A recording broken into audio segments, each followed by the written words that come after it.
Earlier this month I gave you guys a chance to vote which book I would be doing a video review of. Your choices were Prada and Prejudice and Jane Austen Ruined My Life, and you chose Jane Austen Ruined My Life. So, Jane Austen Ruined My Life by Beth Pattillo.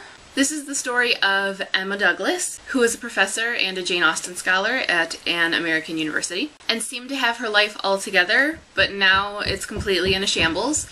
She caught her husband cheating on her with her teaching assistant, and then they both proceeded to frame Emma for plagiarism. So now that everything's kind of fallen apart, she doesn't really know what to do with her life, she's kind of going on this wild goose chase to hunt down the lost letters of Jane Austen. Fans of Jane Austen know that her sister Cassandra destroyed most of her letters on her death. At her request. She didn't want people necessarily having freedom with her mind. A find like this, hundreds of lost Jane Austen letters, would be huge, would make an academic's career. So the story follows Emma as she tries to track down these letters and is sent on these wild goose chases and reconnects with someone that was in her life before her marriage and tries to just put her life back together, all the while following in Jane Austen's footsteps, her literal footsteps around England, as well as sort of having a grudge on Jane Austen for giving her false expectations. I have to start by saying I was a little bit worried about this one. I had heard some mixed reviews, but you typically get that with chick lit just because it's really hit or miss for most people. But mostly I think because of the title and the cover. It's very kind of maudlin. Fortunately, it's not that. It's really saved from that. There is a bitter streak that Emma has against Jane, and against love, and against men, and against herself for falling for crap. But it didn't feel very emo. It felt very authentic and very realistic, and I liked that. So that's my overall. Definitely gets a thumbs up. Now, on to the specifics. The characters. I really liked Emma. I thought she was fully fleshed out and a dynamic character. She starts the story in one place and she ends it in a very different place.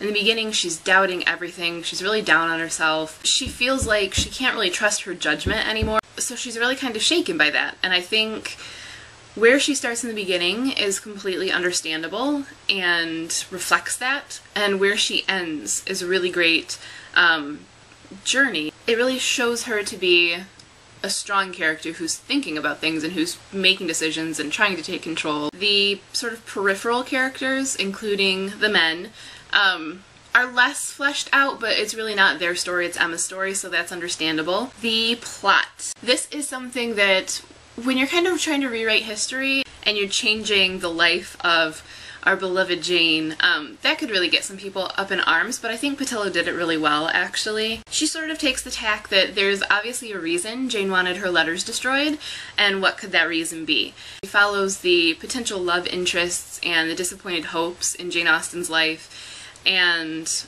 her relationship with her sister Cassandra, and the hardships that she went through in her writing and everything, and kind of incorporates that into the story that she gives Jane and the little snippets of the fake lost letters that she gives Jane. And I thought that that actually really worked. I didn't think that it was in any way lessening Jane Austen's story. It was just a really nice twist. It's very, very quick moving. I do believe Emma as a professor and as a scholar, and some of the other characters in the book, you know, I believe their interests and their pursuits, but it's not weighted down by that, which is really nice. The whole book kind of works on two levels.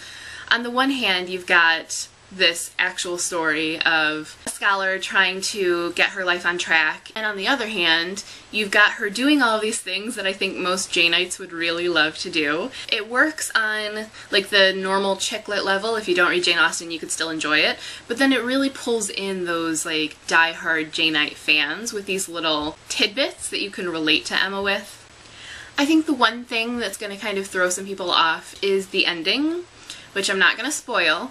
But I will say, I am not one of those people, because I like an ending that's a little bit tougher. I like an ending that's a little more realistic, even in a romance. You know, I'm one of those people that, even if I'm reading a romance and I'm loving the characters and I'm loving the romance, in the span of one book, I don't necessarily believe that they are going to have a happily ever after, unless that one book covers a fairly long time. You have to, like, build these things up, you know? And especially at this stage in Emma's life, I think to jump from one relationship to another would really give me huge reservations and huge doubts. So the fact that as the book progresses, Emma questions these things and questions whether she's ready for a relationship and whether she's ready to put herself out there and whether she even really knows herself, I really like that and I really respect that. So all in all, definitely a big thumbs up. I can see where it would be hit and miss with some people, but for me, I absolutely loved it. It was a really quick read and far more engaging than I thought it was going to be. That was Jane Austen Ruined My Life by Beth Pattillo. Also, if you haven't already watched Renee's guest vlog on the channel, she did an Austen and August vlog about acting in Austen plays and bringing some sympathy to some hated Austen characters. So you should definitely check that out and leave her some love. I will link that right here. That's all for me for now, and as always, happy reading!